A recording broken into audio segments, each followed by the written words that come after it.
Oh jamaah, Alhamdulillah. Alhamdulillahirabbil alamin. Buat jamaah yang baru bergabung, hari ini kita sedang membahas tema Akang Gendang alias apa Ustadz Syam? Aku yang gengsinya segudang. Wah, Masya Allah, gengsinya segudang gimana sih? Nih langsung aja kita lihat nih tayangan nih mengenai pria yang memesan khusus masker emas demi terhindar dari corona. Langsung aja kita lihat tayangannya, silakan. Selama pandemi corona COVID-19, ada beragam masker yang beredar dan dikenakan masyarakat. Salah satu yang tampil beda dan sukses mencuri perhatian publik adalah masker yang digunakan oleh seorang pria di India. Pria bernama Sangkar Kuhade itu mengatakan ia membayar sekitar $4.000 atau sekitar 58 juta untuk masker wajah emas yang dipesan lebih dahulu untuk melindunginya dari virus corona yang menjangkiti negaranya. Lapisan logam mulia itu beratnya 60 gram atau sekitar 2 ons dan dibutuhkan pengrajin 8 hari untuk membuatnya. Kata pengusaha Sangkar Kuhade dari kota Pune Barat. Ia mengatakan itu adalah topeng tipis dan memiliki pori-pori kecil yang membantu saya bernafas. Saya tidak yakin apakah itu akan efektif untuk melindungi saya dari infeksi coronavirus.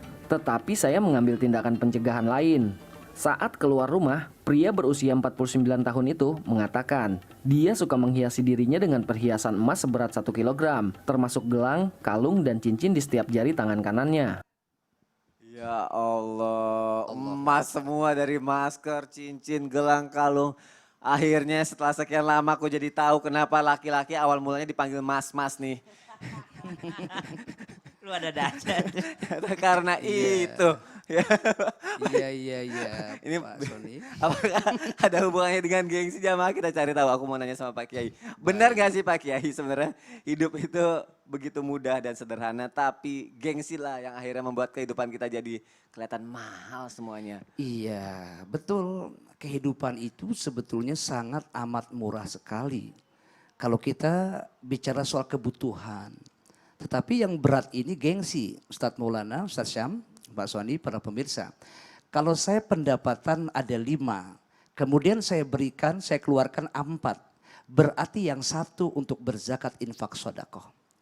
Kalau saya ada 5 penghasilan, saya keluarkan 5 juga. Itu break even point, ada titik impas. Kemudian kalau saya dapat 5, saya keluarkan 5. Kemudian impas, kalau saya keluarkan 8, ini yang 3 Pak Sony, yang 3 jadi problem. Jadi pemikiran. Makanya saudara para pemirsa Indonesia, Islam itu indah. Semua tidak dibawa kematian. Saudara, apa yang Anda banggakan? Memang ada peribahasa mengatakan kun kadzahab ulah takun kadzubab. Jadi emas jangan jadi lalat. Di mana saja emas itu diambil, tapi lalat di mana saja itu diusir oleh siapa saja. Tetapi kehidupan ini temporer, baina sitin wa sab'in. Enggak bisa itu dibawa kematian. Maaf, harta benda semua kembali jadi harta waris. Coba bayangkan, pada saat manusia berharta dia berbangga-bangga, nanti Allah akan bertanya tentang an umrihi fima afna. Tentang umur kenapa kau lalaikan. Kok kamu sibuk dengan gengsi. Wa an syababihi fima ablah. Masa muda kenapa kau hancurkan. Kenapa kau repot dengan gengsimu. Wa amalihi min ainak tasabahu wa fima anfaqahu. Harta yang kau dapat dari mana engkau dapat dan kemana engkau belanjakan. Wa an ilmihi madza amila bihi. Ilmu juga ditanya, sudah diamalkan apa belum? Nanti pada saat endingnya, akhir hayatnya, engkau akan meninggal dunia. That is the grand leveler, kematian itu sebagai alat perata raksasa. Apalagi kamu nanti akan diusung dengan keranda jenazah. Dan kamu berpakaiannya tidak mahal-mahal, berpakaian kain kafan, alam barzah. Disitulah Anda masuk ke liang lahat. Mereka menangis. Tapi saya yakin semua gengsi nggak akan dibawa kematian. Kecuali, ya Rob, kecuali amal soleh. Sodakoh jariyah. Ilmu yang bermanfaat dan anak yang soleh. Renungkan sekarang. Betapa banyak dosa-dosa kita yang menyakitkan hati seseorang karena gengsi kita. Nanti Allah akan pertanyakan. Dipertanggungjawabkan di hadapannya. Saudara, kebayang gak? Kalau perkara kematian itu akan datang. Kullu nafsin za'iqatul maut. Silahkan Anda bergaya gengsi. Tapi nanti Pak, Rabbi laula akhartani ila ajran karib. Lambatkan kematianku ini. Kalau aku nanti kau lambatkan kematianku ini, aku berjanji gengsiku akan ku hancurkan, akan ku punahkan. Tapi aku akan fa'asoddaqo. Saya akan selalu bersedekah.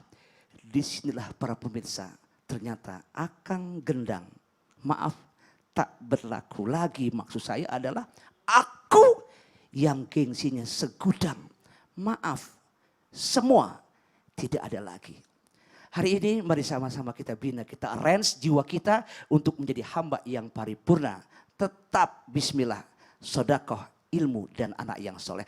Pak Sony, Pak Ustadz, Pak Kiai. ada Akang Gendang, ada Akang Dadang. Ah, apa tuh Kang Dadang? Akang Dadang sorban palit katanya. Akang Dadang itu aku yang dermawannya segudang. Masya Allah. Luar biasa, subhanallah. Mudah-mudahan ya, dermawan segudang. Dermawan segudang. Amin, Allahumma amin. Semoga Siap. kita bisa dermawan segudang. Benar Pak Kiai, Masya Allah. Terima kasih kalau misalnya gengsi itu tidak dibawa mati, tapi yang dibawa mati adalah sedekah, ilmu yang bermanfaat dan doa anak yang soleh. dari anak yang Doa soleh. anak yang soleh. Masya Allah. Jazakallah khair Pak Kiai. Awalidin yat'ulahu.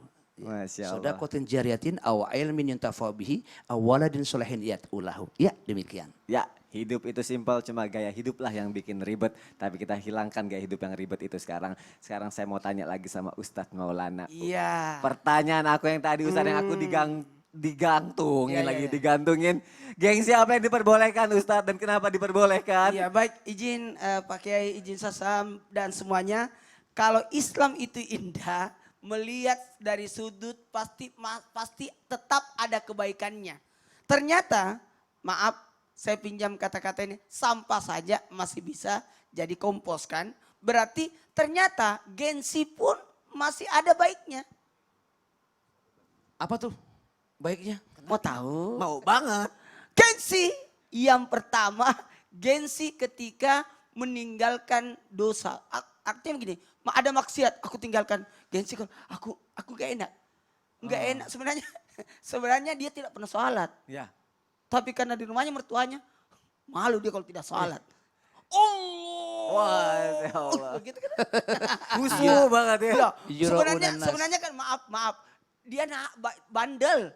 Sebenarnya dia bandel, tapi gengsi sama anaknya. Iya. Nah, jadi malu. malu ya, jatuhnya gengsi yang seperti ini mengarah kepada sifat yang bagus. Jadi diarahkan gengsinya malu karena dia merasa dipantau. Ini maaf ya Allah ya Karim, Masya Allah tabarakallah. Saya tuh sebenarnya orang biasa tanya, Ustaz itu pakai baju koko. Ya. Koko terus, baju dalamnya aja koko juga. Koko semua. Di dapur. Kemana-mana koko.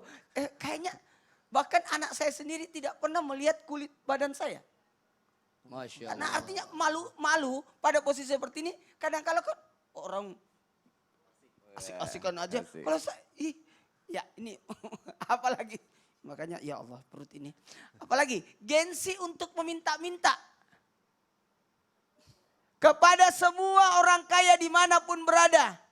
Yang kita cari, antarkan zakat kita, harta kita kepada orang yang membutuhkan. Jangan nunggu mereka untuk datang mengemis.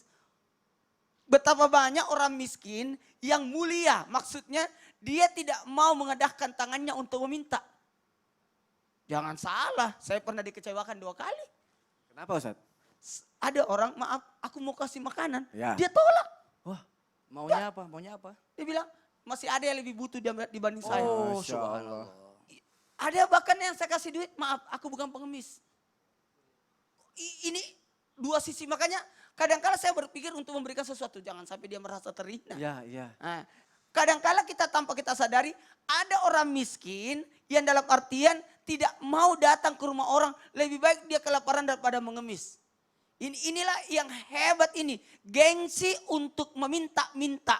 Gengsi untuk meminta. Ini yang harus kita ambil pembelajaran. Bahwa ternyata ada gengsi yang positif. Saya kasih aplaus dulu ya. Masya Allah. Prak. Banyak yang begitu itu. Biasanya aduh enak. Tidak mau memperlihatkan kemiskinannya. Padahal, tapi bapak-bapak sudah banyak yang merasakan ini. Bapak-bapak luar biasa. Padahal isi dompetnya itu kertas-kertas yang dikumpulin. Biar Kartu tebal. nama. Biar tebal. Kartu nama. Tidak mau, tidak mau memperlihatkan bahwa dia tidak punya uang di depan istrinya. Wah ini sebenarnya banyak terjadi. Makanya posisi memberi, menerima, meminta-minta. Jadi 4 tingkatan. Memberi, menerima, meminta-minta. Islam tidak mengajarkan untuk meminta-minta. Jadi kepada kita, berilah orang sebelum dia meminta. Sekali lagi, berilah orang sebelum dia meminta. Dan yang lebih hebat lagi, malu kalau belum ibadah. Udah tua, malu kalau tidak haji. Semua saudara sudah haji, gengsi saya kurang kalau tidak haji. Kan itu sesuatu yang bagus. Jadi berlomba-lomba dalam kebaikan, pastabikul khairat. Berlomba-lomba dalam kebaikan. Masa dia bisa, aku tidak? Betul. Ini pemicu sebenarnya. Gengsi ini bagus, positif jatuhnya karena sebagai motivasi untuk penyemangat. Subhanallah. Ada yang tadi karena malu, sifat malu, Ya. ala yauminal iman. Ada juga tadi yang tidak mau mengemis. Dan yang Minta-minta, ketiga adalah malu berlomba-lomba dalam kebaikan. Nah itulah yang diperbolehkan ya. Iya. Al-haya minal iman. Iya. Malu itu sebagian daripada iman. Iya. Apalagi malu untuk hal kebaikan itu yang diperbolehkan. Masya Allah. Diperbolehkan. Masya Allah. Jazakallah khair Ustaz Maulana. Baik jamaah, semoga kita bisa gengsi tapi untuk yang itu aja akhirnya merubah kita jadi lebih baik dan tidak gengsi ke hal-hal yang negatif lagi. Selanjutnya, aku akan membacakan pertanyaan yang sudah masuk ke media sosial. Islam itu indah, langsung aja aku bacain. Assalamualaikum Ustadz. Ustadz saya mohon kasih jawaban. Saya udah diusir dari rumah sama ayah saya. Karena saya dianggap tidak menurut, karena saya dipaksa untuk menikahi laki-laki pilihannya. Karena menurutnya bisa mengangkat martabat keluarga. Dan katanya gengsi kalau saya menikah sama calon yang cuma karyawan biasa. Ustadz, apakah anak selalu mengikuti gengsi orang tua dan bagaimana menghadapi orang tua yang hidupnya gengsian dan keras kepala nggak mau menerima masukan? Mohon jawabannya Ustadz Maulana. Oh, saya dulu ya. Izin kepada Pak Kiai Sasab. Gini, mohon izin tanpa menggurui. Kalau ada konflik sama orang tua, posisi pikiran kita sama orang tua itu tidak akan mungkin sama. Tidak akan mungkin sejalan karena orang tua lebih dahulu makan asam garam. Dan pada saat itu kita diusir, yang pertama yang kita lakukan damai dulu dengan diri kita. Sekalian damai dengan diri kita. Kemudian yang kedua, ingat kebaikan orang tua. Jangan gara-gara persoalan kecil kita mengabaikan kebaikan orang tua yang banyak. Pernah digambarkan Ustaz Sam, ada banyak anak-anak yang nginap di rumah sahabatnya dimasakin mie instan. Dia berkata, makasih banyak tante dimasakin mie instan. Padahal tiap hari dimasakin sama orang tuanya tidak pernah berterima kasih. Baru semalam dia bermalam di rumah temannya. Waktu memang temannya orang tuanya temanku lebih baik daripada mamaku. Padahal selama ini kan ini yang dibutuhkan sebenarnya adalah kesadaran. Sekali lagi, berdamai, kemudian ingat kebaikan orang tua sehingga kita tidak ada kebencian sama orang tua. Semakin banyak kebaikannya orang tua, kemudian ketika sadarkan diri kita. Jazakallah khair Ustadz Maulana. Silakan Pak Kiai Haji. Bismillahirrahmanirrahim. Pak Kiai, Maulana Kiai Syam, Pak Soni. Fala takullahuma uffin wala tanharhuma wa kullahuma qaulan karima. Jangan kamu kepada orang tua walau ada beda pendapat, beda interpretasi, hendaknya kita harus bersikap waqulu qaulan sadida, berdialog dengan kata yang lemah lembut. Bagi orang tua kalau sudah sekufu antara maaf anak kita dan calon dan seterusnya, hendaknya pas agamanya sama, imannya sama, cepat dinikahkan. Sebab kalau kita jujur, kalau pilih menantu, maaf bukan hanya orang tua saja, tetapi juga calon hendaknya harus wat toibat tuli toibin, wat toibuna li toibat. Jadi perempuan yang baik cocok dong buat lelaki yang baik-baik juga. Contohnya Ustadz Sam, contohnya Ustadz Maulana. Nah cocok dengan perempuan yang sebentar akan datang. Amin dong. Amin. Nah, Ya Allah, jadi amin. hendaknya antakuna zaujatu solihatan, punya istri yang baik, punya suami yang baik. Itu maunya orang tua, bukan seperti ini Siti Nurbahaya. Siti Nurbahaya itu saling menjodohkan. Kenapa? Sebab yang saya berkali mengatakan a good husband makes a good wife. Wis apa itu? Hebat loh. Jadi suami yang a good bisa mencetak istri baik. Dan istri baik juga hadiah dari Allah buat sang suami yang soleh. Kan begitu. Ya. Namanya insya Allah bibit, bobot, bebet. Nah, jadi jangan ada kata marah. Anak-anakku sayang kepada orang tuamu. Orang tuamu, Ustaz Maulana mengatakan lebih mencicipi asam garam lebih dahulu. Makanya experience is the best teacher. Bahwa pengalaman itu guru yang paling jempol buat Ustadz Maulana yang tercinta. Masya Ustadz Syam, Allah. Ustadz Sony, luar biasa. Kita belajar Sukses. dari pengalaman guru-guru kita. Amin. Jawab, Amin, Masya Allah. insyaallah. Terima kasih guru-guruku, Siap. terima kasih sudah menjawab pertanyaannya. Langsung aja, sekarang masa pandemi ini kita dihadapkan pada situasi kita harus belajar dari rumah aja untuk anak-anak. Dan itu membutuhkan sebuah teknologi atau media melalui handphone atau juga laptop. Tapi ini ada tayangan mengenai belajar sendiri di sekolah karena tak punya ponsel. Langsung aja kita lihat tayangannya. Silakan.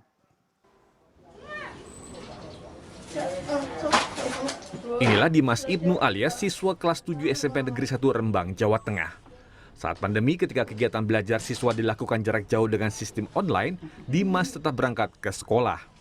Berseragam lengkap, Dimas diantar ibunya dengan sepeda. Dimas menjadi satu-satunya siswa yang belajar di sekolah. Alasannya, Dimas tak punya ponsel pintar untuk belajar online. Di dalam kelas, Dimas menerima pelajaran layaknya hari normal, namun sendirian tanpa teman selain bangku dan meja-meja kosong. Karena bapak saya tidak mampu untuk membeli kuota. Terus kok masih masuk sekolah, kok nggak perlu libur aja di rumah? Tetap mau belajar. Dikutip dari detik.com, Kepala SMPN 1 Rembang Istiqomawati menyebut jika sekolah memaklumi kondisi Dimas sehingga mempersilakannya tetap belajar di sekolah meski hanya seorang diri. Ayah Dimas merupakan nelayan harian dan ibunya bekerja sebagai buruh pengeringan ikan di desa Panti Harjo. Masya Allah, jadi terenyuh yang ngeliat ya nggak punya ponsel tapi tetap ingin mengejar cita-citanya akhirnya Masya datang Allah. ke sekolah tetap belajar. Sedangkan ini banyak orang di luar sana gengsi nggak mampu akhirnya ngutang atau minta sama orang tua tapi gengsinya tinggi banget. Nah pertanyaan ini akan dijawab sama Ustadz Syam, insya Allah aku bacain. Bagaimana nih membunuh sifat gengsi yang sudah mengakar kuat di dalam diri seseorang. Sehingga kita merasa cukup dengan yang dimiliki dan tidak terpengaruh dengan pergaulan yang menyeret kita kepada gengsi yang berlebihan. Langsung saja Ustadz Syam, saya persilakan. Membunuh sifat gengsi, jangan dibunuh, dikendalikan aja. Karena ternyata al-haya'u minal iman, kalau gengsi ini bisa kita konversi menjadi malu yang membuat kita semakin beriman kepada Allah Subhanahu wa taala. Termasuk salah seorang ulama ketika ditanya sama temennya, kok kamu nggak pernah berdoa sama Allah? Artinya nggak pernah kelihatan khusyuk banget berdoa. Kata temennya ini, saya mau minta apa? Saya mau minta, ya, kata temennya, ya udah kamu kan bisa minta sama Allah urusan duniawi kayak urusan ukhrawi. Kata orang ini, saya nggak akan pernah meminta sama Allah. Saya malu sama Allah, kata dia. Saya nggak minta aja, Allah udah kasih semuanya gitu.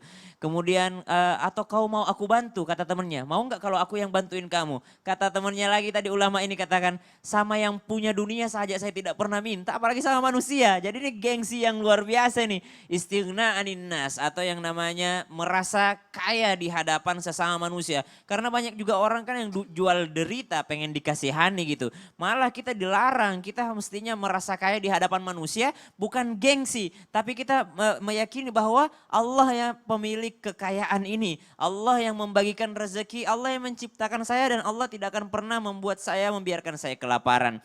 Maka pertanyaannya bagaimana kita mengendalikannya antara gengsi dan malu tadi, karena malu adalah sebagian dari iman. Bahkan idza lam tastahi fasna' ma syi'ta. Kalau kamu tidak punya malu silahkan berbuat sesukamu. Jadi malu ini termasuk rem juga, rem. Tapi kalau gengsi yang berlebihan itulah yang dilarang di dalam Islam tadi sebagaimana dijelaskan guru-guru kita sekalian. Maka jamaah dimuliakan Allah Subhanahu wa taala, untuk apa kita membeli yang namanya dunia dengan harga yang mahal dengan mengesampingkan logika kita. Lihat Rasulullah sallallahu alaihi wasallam. Rasulullah sallallahu alaihi wasallam itu adalah panglima perang. Otomatis ketika pembagian harta rampasan perang, otomatis Rasulullah yang paling banyak hartanya. Bukan, itu kita bicara realistis. Yang kedua, Rasulullah jangankan harta rampasan perang. Malaikat aja penjaga gunung datang nawarin Rasulullah. Kujadikan nih emas ya, 2 gunung ini ya di hadapanmu ya. Supaya kau tidak kesulitan lagi. Rasulullah menolaknya.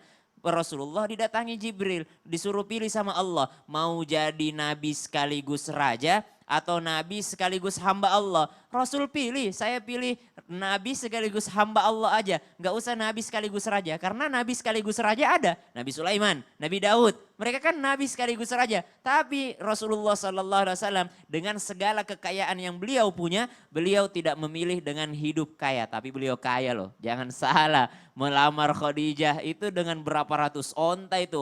Oh, harta Rasulullah banyak banget. Tapi hidupnya, gaya hidupnya, lifestyle-nya tidak menunjukkan yang namanya saya harus menunjukkan kepada orang lain. Tidak, karena Rasulullah tahu nanti bakal ada umatku yang miskin juga. Bagaimana kalau dia mengambil sunnah saya harus jadi orang kaya? Bagaimana kalau memang rezekinya ditakar sama Allah Subhanahu wa taala? Maka Rasulullah memberikan contoh-contoh standar terendah gitu supaya kita semua bisa mengikuti Rasulullah sallallahu alaihi wasallam.